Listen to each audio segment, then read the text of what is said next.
Hello friends, Vardhan academy में आप सभी का स्वागत है। दोस्तों, आज की इस वीडियो में हम लोग जूनियर शिक्षक भर्ती से संबंधित जो हमारी top 40 GS plus social studies की जो क्लासेस चल रही हैं, उसमें ये थर्ड क्लास है। ठीक है, तीसरा या ये वीडियो है और इसमें टॉप 40 क्वेश्चंस रखे गए हैं। ये सभी वर्गों के लिए बहुत इंपॉर्टेंट है, क्योंकि जो सोशल स्टडीज से हैं उनके लिए तो ये इंपॉर्टेंट है ही, और जो बाकी भी हैं उनमें भी जीएस के क्वेश्चंस पूछे जाएंगे। तो इसमें आपके हिस्ट्री, ज्योग्राफी, पॉलिटी और इकोनॉमी, साइंस, सबके क्वेश्चंस इसमें रखे गए हैं, तो उनके लिए भी ये बहुत ही इंपॉर्टेंट है। ठीक है, और मेरी पूरी कोशिश है कि एग्जाम से पहले लगभग 1200 प्लस क्वेश्चन आपको करवा दी जाए। हो सकता है ये 1500 से 1600 तक हो जाए, लेकिन मैंने 1200 प्लस इसलिए कहा है क्योंकि बाई चांस कभी गैप हो जाता है, तो उस तरीके से मैंने मतलब अपना एक जो बात मैं कह रहा हूँ वो मैं अपनी कंप्लीट कर सकूँ, इसलिए इतने थोड़ा सा कम रखा है मैंने। ठीक है, हो सकता है इसको 1500 1800 करा दूं। तो चलिए आज की वीडियो स्टार्ट करते हैं और देखते हैं कि कितने क्वेश्चन आपके सही हो रहे हैं। एक चीज बहुत अच्छी लगी थी मुझे, पिछली जो वीडियो मैंने डाली थी उसमें लोगों ने बिल्कुल सही अपने मतलब बताया था कि उनके 40 में कितने बन रहे हैं। बहुत कम लोग ऐसे थे जिनके 30 से ऊपर बने हो, 30 35 बने हो।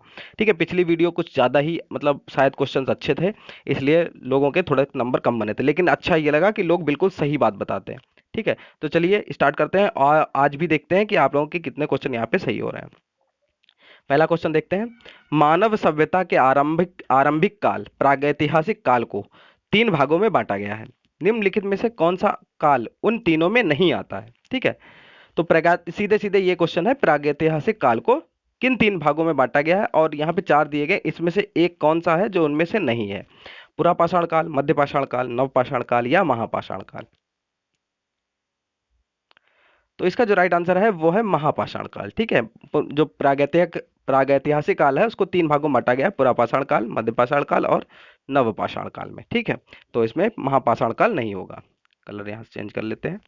नेक्स्ट क्वेश्चन है, द्वितीय अशोक किसे कहा जाता है? समुद्रगुप्त, चंद्रगुप्त मौर्य, कनिष्क या हर्षवर्धन? इसका जो राइट आंसर है वो है ऑप्शन सी, कनिष्क को। द्वितीय अशोक किसे कहा जाता है? कनिष्क को कहा जाता है। नेक्स्ट क्वेश्चन, किस चोल शासक के विषय में वर्णन है कि उसने अनुराधापुरम को, जो एक समय सीलोन, मतलब सीलोन श्रीलंका के लिए कहा गया, ठीक है, सीलोन श्रीलंका की राजधानी था, को नष्ट कर दिया था? किस चोल शासक ने? राजराज प्रथम, राजेंद्र प्रथम, राजाधिराज प्रथम या कुलोत्तुंग प्रथम? इसका जो राइट आंसर है वो है ऑप्शन ए, राजराज प्रथम। इन्होंने सीलोन, जो श्रीलंका की राजधानी थी, अनुराधापुरम, अनुराधापुरम ये राजधानी का नाम है, ठीक है, इसको नष्ट कर दिया था। नेक्स्ट है, महात्मा बुद्ध का जन्म, निर्वाण तथा ज्ञान किस दिन प्राप्त हुआ? तीनों चीजें एक ही दिन प्राप्त हुई थी, तो कौन से दिन? वैशाख पूर्णिमा, आषाढ़ पूर्णिमा, कार्तिक पूर्णिमा या इनमें से कोई नहीं? तो इसका जो राइट आंसर है वो है ऑप्शन ए, वैशाख पूर्णिमा। काफी इंपॉर्टेंट क्वेश्चन है ये। नेक्स्ट क्वेश्चन है, जल्दी जल्दी कर रहा हूँ क्योंकि आप लोगों का समय भी इस समय जरूरी है बहुत ज्यादा, तो थोड़ा सा जल्दी। निम्नलिखित में से किसने राष्ट्रकूट साम्राज्य की नींव रखी थी? अमोघवर्ष प्रथम, दंतिदुर्ग, ध्रुव या कृष्ण प्रथम? तो इसका जो राइट आंसर है वो है option A, sorry B, Dantidurga. ठीक है, राष्ट्रकूट साम्राज्य की नींव किसने रखी थी? दंतिदुर्ग ने। नेक्स्ट क्वेश्चन है, क्वेश्चन नंबर 6। कृष्णदेव राय के दरबार में अष्ट दिग्गज कौन थे? आठ मंत्री, आठ तेलुगु कवि, आठ महान सेनापति या आठ परामर्शदाता? इसका जो राइट आंसर है वो ऑप्शन बी है, आठ तेलुगु कवि। क्या कौन थे? कृष्णदेव राय के अष्ट दिग्गज थे उनके दरबार में। Next question, question number 7। Shivaji की राजधानी कहां पर थी? रायगढ़, सतारा, पुरंदर या तंजौर? इसका जो राइट आंसर है वो है आपका ऑप्शन ए, रायगढ़। शिवाजी की राजधानी रायगढ़ थी। Next question, question number 8। Mughal काल के दौरान एक विदेशी व्यापारी भारत आया था तथा उसने एक विशेषज्ञ के रूप में तख्ते ताउस, मतलब मयूर सिंहासन का वर्णन किया। उसका नाम क्या था? जेरोनियो वेरिनियो, ओमराह दानिशमंद खां, ट्रेवरनियर, ऑस्टिन ऑफ बोर्डो? ठीक है, तो तख्ते ताउस का वर्णन किसने किया था? तो इसका जो राइट आंसर है वो है ऑप्शन सी, ट्रेवरनियर ने। Next question, question number 9। जब भारत स्वतंत्र हुआ उस समय कांग्रेस के अध्यक्ष कौन थे? महात्मा गांधी, जवाहरलाल नेहरू, जेबी कृपलानी या सरदार पटेल?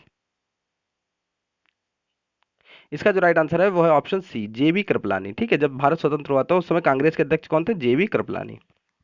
नेक्स्ट 10वां क्वेश्चन है, निम्नलिखित में से किसे स्वर्ग से उत्पन्न सेना नायक कहा जाता है? Albuquerque, Robert Clive, Francis Dupleix या लॉर्ड कॉर्नवालिस?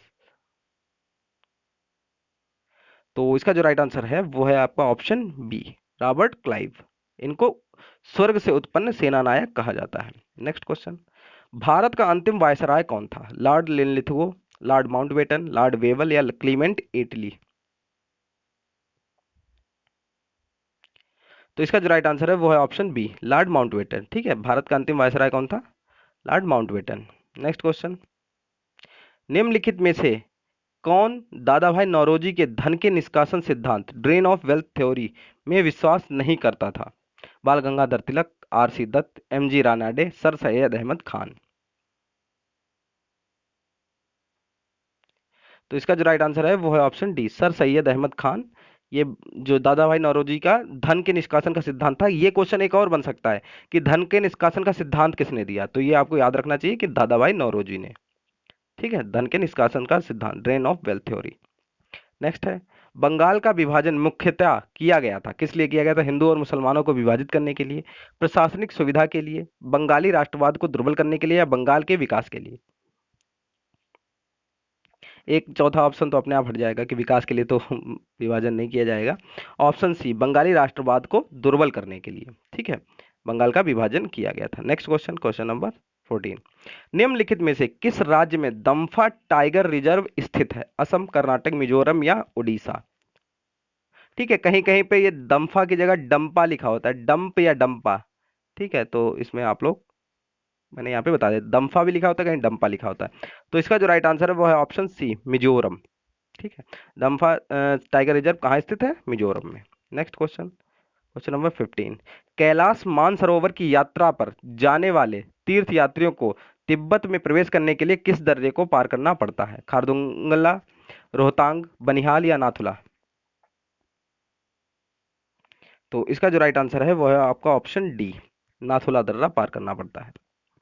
नेक्स्ट, निम्नलिखित में से किस अवधि के दौरान बंगाल की खाड़ी में बार बार उष्णकटिबंधीय चक्रवात आते रहते हैं? अक्टूबर नवंबर, जनवरी फरवरी, मई जून या मार्च अप्रैल? तो इसका जो राइट आंसर है वो है ऑप्शन ए, अक्टूबर नवंबर। नेक्स्ट क्वेश्चन, क्वेश्चन नंबर 17, प्रायद्वीपीय भारत की सबसे लंबी नदी कौन सी है? नर्मदा, गोदावरी, महानदी या कावेरी? प्रायद्वीपीय भारत की सबसे लंबी नदी कौन सी है? तो 17वें का जो राइट आंसर है वो है आपका ऑप्शन बी, गोदावरी नदी है वो प्रायद्वीपीय भारत की सबसे लंबी नदी है। नेक्स्ट है, भारत में शीत ऋतु में शीतोष्ण पश्चिमी विक्षोभों से होने वाली वर्षा किन फसलों के अधिक उत्पादन में सहायक होती है? रबी या खरीफ, खरीफ और जायद, केवल रबी या केवल खरीफ? इसका जो राइट आंसर है वो है ऑप्शन सी, केवल रबी की फसलों के लिए। नेक्स्ट क्वेश्चन, क्वेश्चन नंबर 19, निम्नलिखित में से कौन लौह इस्पात उद्योग जर्मनी के तकनीक सहयोग से लगाया गया था? दुर्गापुर, भिलाई, राउरकेला या भद्रावती? इसका जो राइट आंसर है वो है ऑप्शन सी, राउरकेला। ये जर्मनी के तकनीक सहयोग से लगाया गया था। नेक्स्ट क्वेश्चन, क्वेश्चन नंबर 20, निम्नलिखित में से वह राज्य संघ क्षेत्र कौन सा है जिसमें कोई जनजातीय समुदाय नहीं है? छत्तीसगढ़, हरियाणा, महाराष्ट्र या कर्नाटक? जिसमें जनजातीय समुदाय है ही नहीं। ठीक है, तो इसका जो राइट आंसर है वो है आपका option B, Haryana. Next question, question number 21, Bharat में निम्नलिखित राज्यों में से किस राज्य में जन्म दर न्यूनतम है? जन्म दर किस में सबसे कम है? ठीक है, केरल, उत्तर प्रदेश, बिहार, पश्चिम बंगाल। ये आसानी से लगाया जा सकता है क्योंकि बाकी तो तीन जो है उनमें तो जन्म दर इतनी अच्छी नहीं है। तो सबसे कम जो है वो है केरल की। ठीक है, केरल की सबसे कम है जन्म दर।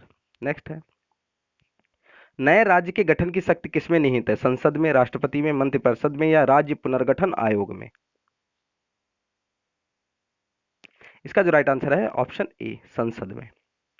नेक्स्ट है, रिक्त स्थानों की पूर्ति करें, इसमें कहा गया अधिकार कर्तव्यों, अब आगे है को बाधित करते हैं। अधिकार जो है वो कर्तव्यों को क्या करते हैं? अधिकार जो है वो कर्तव्यों को बाधित करते हैं, कर्तव्यों को अनुदेशित करते हैं, कर्तव्यों में निहित हैं या कर्तव्यों का विरोध करते हैं? इसमें से आपको आंसर देना है। इसका जो राइट आंसर है वो है आपका ऑप्शन बी, को अनुदेशित करते हैं। ठीक है, कर्तव्यों को अनुदेशित करते हैं। नेक्स्ट है, किस सदन का अध्यक्ष उस सदन का सदस्य नहीं होता है? लोकसभा, राज्यसभा, विधानसभा या विधान परिषद? तो इसका जो राइट आंसर है वो है ऑप्शन बी, राज्यसभा। ठीक है, क्योंकि राज्यसभा का जो पदेन अध्यक्ष होता है वो उपराष्ट्रपति होता है। ठीक है, तो वो राज्यसभा का सदस्य नहीं होता है। नेक्स्ट है, यदि भारत के प्रधानमंत्री संसद के उच्च सदन के सदस्य हैं तो वह अविश्वास प्रस्ताव की स्थिति में अपने पक्ष में मत नहीं दे सकेंगे, वह निम्न सदन में बजट पर नहीं बोल सकेंगे, वह केवल उच्च सदन में ही वक्तव्य दे सकेंगे, उन्हें प्रधानमंत्री पद की शपथ करने के बाद 6 माह के अंदर निम्न सदन का सदस्य बनना पड़ेगा। कौन कौन सा इसमें सही है? तो 25वें का जो राइट आंसर है वो है ऑप्शन ए। अगर अविश्वास प्रस्ताव की स्थिति आती है तो प्रधानमंत्री अपने पक्ष में मत नहीं दे पाएंगे, बाकी तीनों चीजें वो कर सकते हैं। नेक्स्ट है, उच्चतम न्यायालय की प्रथम महिला न्यायाधीश कौन थी? सुश्री सुजाता मनोहर, सुश्री रूमा पाल, सुश्री एम फातिमा बीबी, इनमें से कोई नहीं। इसका जो राइट आंसर है वो है आपका ऑप्शन सी। थोड़ा सा इजी क्वेश्चन था, उम्मीद है सबको पता होगा। मीरा साहिब फातिमा बीबी, सुश्री एम फातिमा बीबी। नेक्स्ट क्वेश्चन, पंचायती राज प्रणाली की प्रमुख विशेषताएं क्या हैं? इनमें सरकार की तीन तीन श्रेणियां हैं। इनका लक्ष्य गांवों को सामाजिक एवं आर्थिक न्याय प्रदान करना है। जिला परिषद में इनके सदस्य के रूप में कुछ कुछ सांसद शामिल होते हैं। उपर्युक्त सभी कथन सत्य हैं।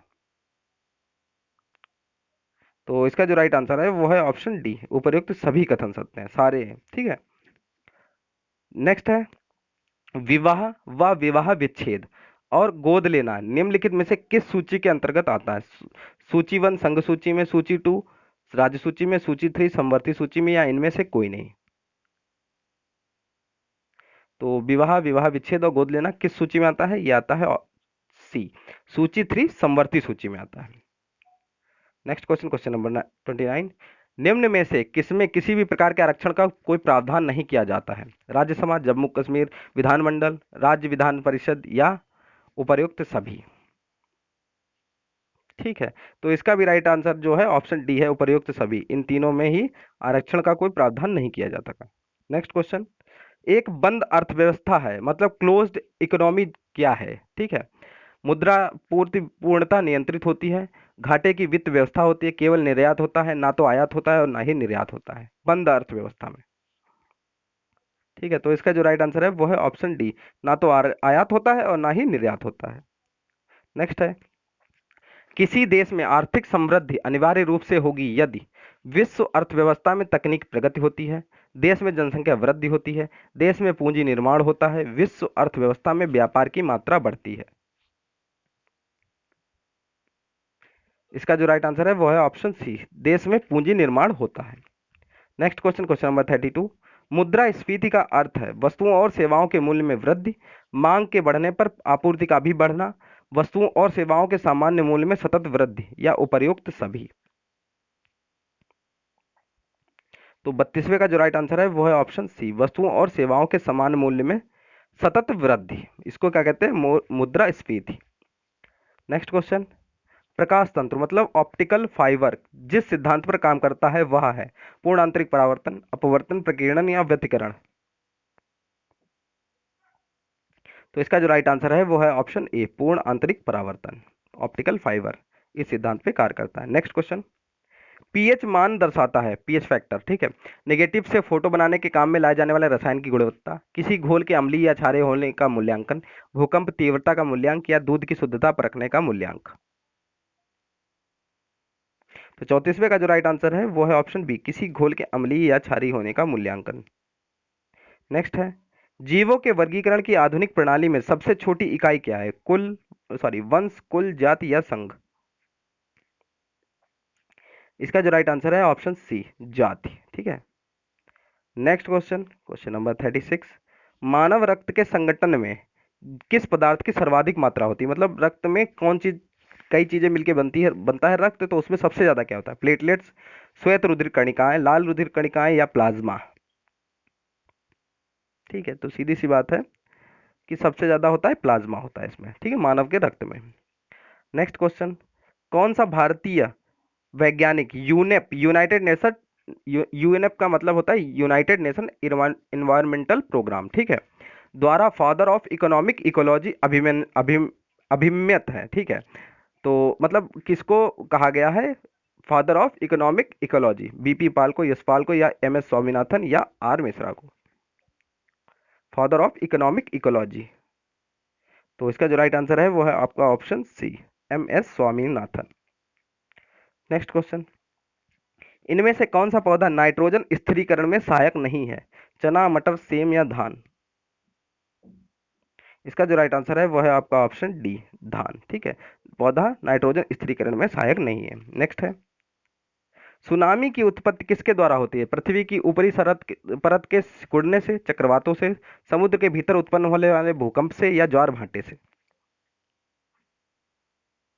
तो इसका जो राइट आंसर है वो ऑप्शन सी, समुद्र के भीतर उत्पन्न होने वाले भूकंप से। और लास्ट क्वेश्चन है आज का, मेधा पाटेकर का नाम किस आंदोलन के साथ जुड़ा है? चिपको आंदोलन, नर्मदा बचाओ आंदोलन, नक्सलवादी आंदोलन, या इनमें से कोई नहीं? इसका जो राइट आंसर है वो है ऑप्शन बी, नर्मदा बचाओ आंदोलन, ठीक है। इससे संबंधित है मेधा पाटेकर का नाम। तो आज की जो ये टॉप 40 क्वेश्चंस है, ये पिछले वाले से कुछ इजी मुझे लगा कि शायद आप लोगों को भी लगेगा, लेकिन ये वो क्वेश्चन है जो इंपॉर्टेंट है बहुत ज़्यादा, ठीक है। तो जैसा भी आपका स्कोर हो आप लोग कमेंट बॉक्स में जरूर बताएं। तो दोस्तों आज की वीडियो में सिर्फ इतना ही, मिलते हैं अपने नेक्स्ट वीडियो में, तब तक के लिए नमस्कार।